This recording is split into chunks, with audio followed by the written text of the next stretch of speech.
চিন্তা করো, তুমি যখন ছোট ছিলে, পোষা পাখি হয়ে থাকো।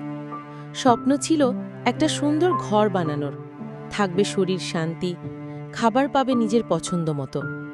কিন্তু চিনতে কারণ তুমি চয়েস করছো ট্রেনের ছাদ, একটা সুন্দর ওপরের জায়গা। স্বপ্ন পূরণ হলো, কিন্তু রাত দিন পরিবর্তন হয়ে গেলে তুমি আরাম পাও না, অশান্তি ছিল। এটি শিখায় আমাদের, যেখানেই যাও, যত ভালোই জায়গা হোক, সেখানেও সমস্যা থাকতে পারে। ভালো জীবন শুধু জায়গা দিয়ে হয় না, সুখ শান্তি দুটোই দরকার।